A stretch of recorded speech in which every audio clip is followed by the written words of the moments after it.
किसी ने मुझे याद किया? किसने मुझे याद किया? कौन था जो मुझे याद कर रहा था? चलो भाई, हम लोग किस में घुस चुके थे बच्चों?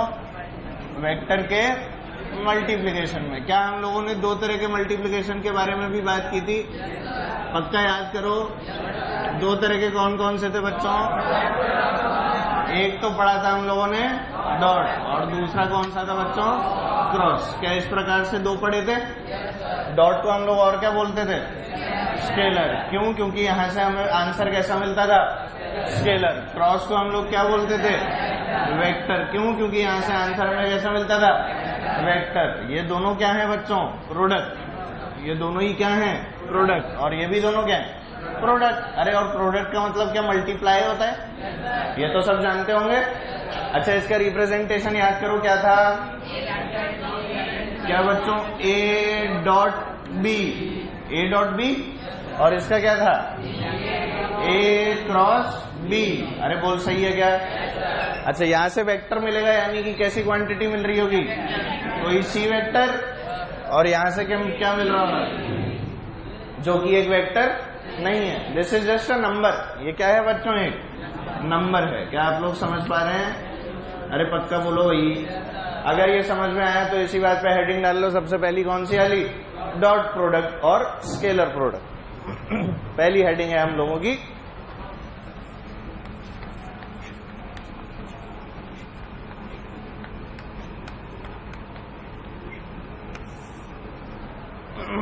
Dot product. कौन सा प्रोडक्ट पढ़ेंगे हम लोग? Dot product. घर पे आके क्वेश्चंस की प्रैक्टिस की थी? वो डिस्प्लेसमेंट वेक्टर वगैरह वाले करके देखे? बन गए थे? घर जाके पढ़ के देखा था? बेटा नोट जरूर रिवाइज करने हैं घर पे जाके, प्लीज ध्यान रखें इस बात का, ठीक है? और साथ में ये नहीं सर ने बोला था नोट्स ही रिवाइज करने, होमवर्क तो करना ही है। और वो जो मैंने कहा था page number 36 of H C Verma, वो पढ़ के देखा? पढ़ के देखा? क्यों? कितने लोगों ने पढ़ के देखा? ईमानदारी से बताना। पढ़ के देखा page 36 of H C Verma? ईमानदारी से। बाकी लोगों ने क्यों नहीं पढ़ के देखा? मिला नहीं। Dot product gives a scalar answer. Dot product gives a scalar answer and is thus known as scalar product. Dot product gives us a scalar answer and is thus known as scalar product also.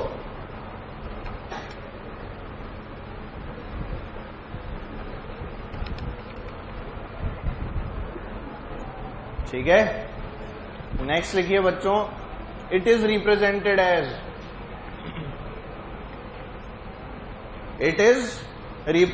as a dot b।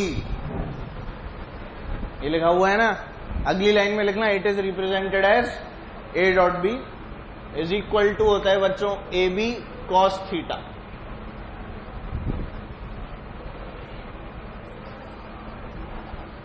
इसके ऊपर सितारा तो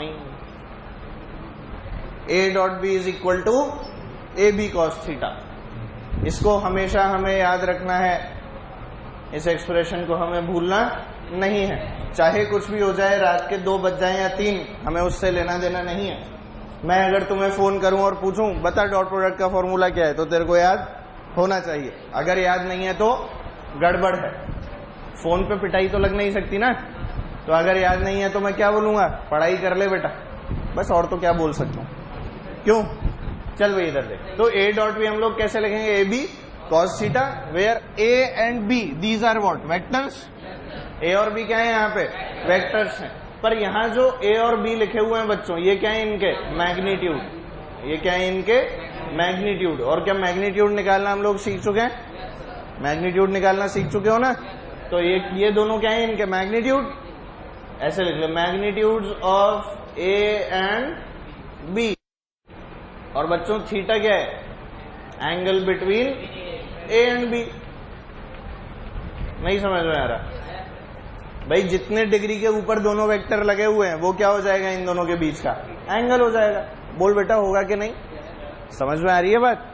तो theta is the angle between A and B, और A और B क्या है, magnitude of A vector and B vector. क्या सबको इतनी सी बात समझ में आई? मतलब कुछ ऐसी कंडीशन, ध्यान से देखना, this is your vector A, let's say this is the vector B. क्या सभी लोग देख पा रहे हैं? इनके बीच का एंगल थीटा, क्या सबको दिख गया? ए वेक्टर कुछ भी हो सकता है और बी वेक्टर भी कुछ भी हो सकता है, क्या हमें कोई दिक्कत है? अच्छा, ये जो एक्सप्रेशन लिखा है बेटा, इस एक्सप्रेशन को ध्यान से देख। अगर मैं इस एक्सप्रेशन को शुरू में इस एक्सप्रेशन का पार्ट करने की कोशिश करूं, पार्ट किस तरह से कर रहा हूं देख। मैंने कहा कि इस एक्सप्रेशन में जो b cos थीटा लिखा है ना, इसको अलग लिख दिया। क्या लिखा हुआ है बच्चों, ये a into B cos theta, ऐसे बोल सकता हूं क्या? ये लिखा हुआ है a into B cos theta. अगर ये b cos थीटा देखा जाए तो बेसिकली b cos थीटा है क्या? याद कर, अगर मैं ऊपर से इस पे रोशनी गिराऊं, क्या गिराऊं ऊपर से? रोशनी। अरे किसको गिराऊं बेटा? रोशनी को। तुमने ऐड नहीं देखा, बिजली चली जाती है, नहीं देखा? नहीं देखा? अरे यार तुम कैसे लोग, तुम्हारे गांव में ऐड भी नहीं आता। इसके ऊपर अगर रोशनी गिराऊं तो क्या बच्चों, इसका प्रोजेक्शन यहां बनेगा, इसकी परछाई यहां दिखेगी, इसकी वैल्यू क्या होगी? b, और इधर cos theta, b cos theta. अरे थीटा के साथ वाला कौन बेटा? एक ट्रायंगल बनता हुआ सा दिखा तेरे को, जिसमें ये लाइन कितनी है b और ये कितना है थीटा। याद कर, x कितना होता था? b cos थीटा होता था कि नहीं, और y कितना होता था? b sin theta. क्या ये जो b cos थीटा लिखा है, ये क्या लिखा हुआ है? b cos theta. क्या ये इस वाले b की परछाई है a के ऊपर? क्या ये b की परछाई है a के ऊपर? बेटा it is also known as the projection of b on a। इसे हम लोग किस नाम से जानते हैं? Projection of b on a। क्या बोलूंगा मैं? b cos theta is equal to, यहां से कितना आ जाएगा बेटा ये?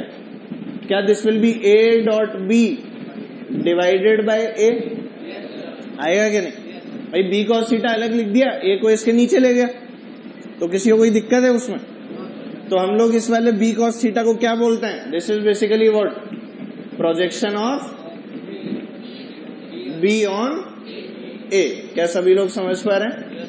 क्या सिमिलरली अगर मैं a के ऊपर ऐसे लाइट गिराऊंगा तो क्या a का प्रोजेक्शन वहां बनेगा? भाई अब मैं इसको ऐसे भी तो लिख सकता हूं, a cos theta into b। इस एक्सप्रेशन को और कैसे लिखा जा सकता है बच्चों? a dot b is equal to b into a cos theta. इससे कोई फर्क पड़ेगा क्या? नहीं ना। तो अब ये जो a cos थीटा है, ये a cos थीटा क्या होगा? क्या this will be the projection of a on b, कुछ इस तरह से, ये वाली लाइन। क्या सभी लोग देख पा रहे हैं? This will be your a cos theta, और ये a cos थीटा अब क्या कहलाएगा? a की b पर परछाई। ये a cos थीटा क्या बन रहा है बच्चों? a की b पर परछाई, और इसीलिए इसको क्या नाम दिया गया? Projection of a on b। तो a cos थीटा क्या आ गया? a dot b divided bye b। इसे क्या नाम दिया गया बच्चों? Projection of a on b। तुम्हें समझ में नहीं आया? बोलो यार, नहीं समझ में आया? आया कि नहीं? सभी लोगों को जल्दी से नोट करो, फिर आगे बढ़ते हैं।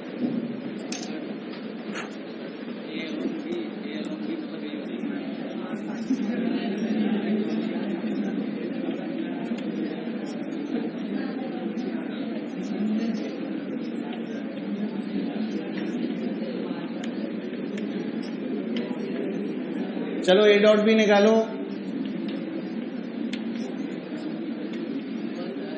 a डॉट भी जल्दी।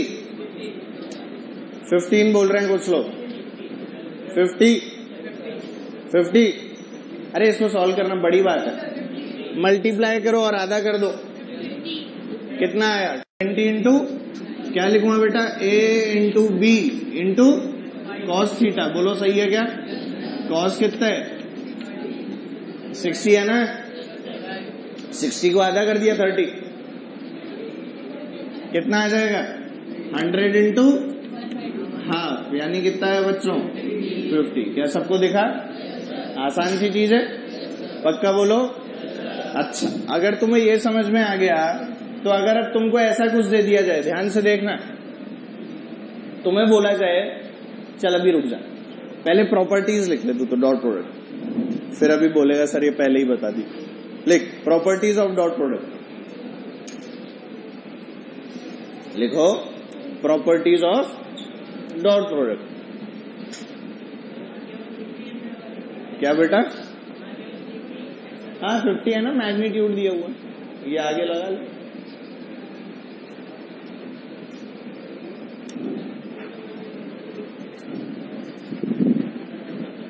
एक हेलो, हाँ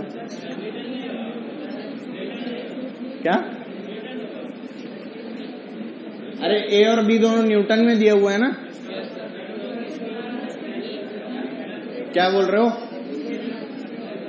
क्या हो गया? तो स्केलर ही तो आया है, इसमें क्या हो गया? तो ये भी तो स्केलर ही लिखा हुआ है, मैग्नीट्यूड क्या हो गया? अच्छा यहां पर बोल रहे हो ये एन, ऐसा बोल रहे हो तो यूनिट लगा दूंगा तो गलत हो जाएगा ऐसा। एक बार सोचना, चलो ठीक है, यहाँ पे यूनिट आना चाहिए कि नहीं आना चाहिए? नहीं, एक बार तुम लोग सोच के बताना। यहां भी तो मैग्नीट्यूड ही लिखा था यार, यहां भी तो मैग्नीट्यूड ही लिखा था फोर्स का, बिना डायरेक्शन के लिखूंगा पर न्यूटन तो बताना पड़ेगा।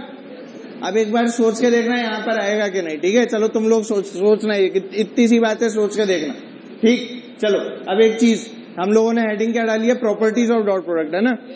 प्रॉपर्टीज के अंदर पहली प्रॉपर्टी लिखिए A dot B is equal to B dot A dot B is equal to B dot A dot B और बी डॉट ए क्या होता है बच्चों?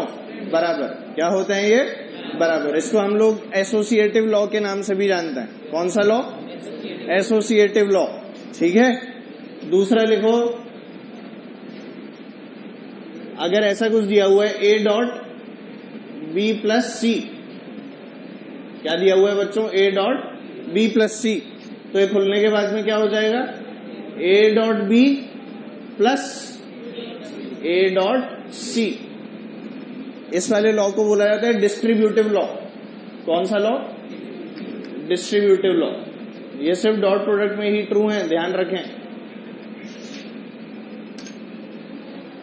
ठीक है? A dot B is equal to B dot C, और दूसरा क्या हो गया? A dot B plus C is equal to A dot B plus A dot C. दोनों से मल्टीप्लाई हो गया जैसे अपन करते हैं, ठीक है? ये हमारे पास में आता है बच्चों क्या? इसकी प्रॉपर्टीज। थर्ड प्रॉपर्टी लिखिए, थर्ड प्रॉपर्टी लिखिए और समझने की कोशिश कीजिए। यहां पर मैं आप लोगों को बोल रहा हूं कि दो वेक्टर्स जो दिए हुए हैं बच्चों को, कैसे दिए हुए हैं देखना जरा। ये वेक्टर है आपके पास में ए, ये वेक्टर है आपके पास में बी, और दोनों के बीच का एंगल दिख रहा है कितना दे रखा है? 90 डिग्री। अगर ए और बी के बीच का एंगल 90 डिग्री है तो हम लोग क्या लिखेंगे इनका dot product? A dot B is equal to कितना बच्चों? A B cos 90। बोल सही है क्या? 100% बोल। कॉस 90 का 0 होता है? कॉस 90 का 0 होता है। अगर कॉस 90 0 होता है तो क्या बच्चों? ए डॉट बी की वैल्यू जो है वो 0 आ जाएगी। मतलब क्या मैं ऐसा कह सकता हूं कि जब भी दो वेक्टर्स आपस में परपेंडिकुलर होंगे तब तब उनका डॉट प्रोडक्ट 0 आएगा। जब जब दो वेक्टर्स आपस में क्या होंगे? परपेंडिकुलर होंगे, तब तब उनका डॉट प्रोडक्ट क्या आएगा? 0। तो पहले इसको बना ले और उसके बाद में जो लाइन मैं लिखवा रहा हूं वो लिख लेना। ये बना लो बेटा, ये लिख लो। कितनी प्रॉपर्टीज देखी अभी हमने? 3। पहली कौन सी थी बच्चों? एसोसिएटिव। दूसरी कौन सी थी? और तीसरी dot product of two perpendicular vectors is always 0। ये कौन सी? एसोसिएटिव बोल रहा हूं क्या मैं? ये कम्यूटेटिव है। क्या बोलते हैं इसे? कम्यूटेटिव। एसोसिएटिव नहीं बच्चों, ये होती है कम्यूटेटिव। एसोसिएटिव तो एडिशन वाली होती है, कम्यूटेटिव लिखना है इसमें। ये होती है कम्यूटेटिव प्रॉपर्टी। ये हो गई डिस्ट्रीब्यूटिव, और तीसरी जो है वो तो एक तरह से डिराइव्ड रिजल्ट है। क्या है बच्चों ये? Derived result. ये लिखने के आपने एक लाइन लिख लेना, the dot product of two perpendicular vectors, the dot product of two perpendicular vectors is always कितना बच्चों? 0। The dot product of two perpendicular vectors is always 0.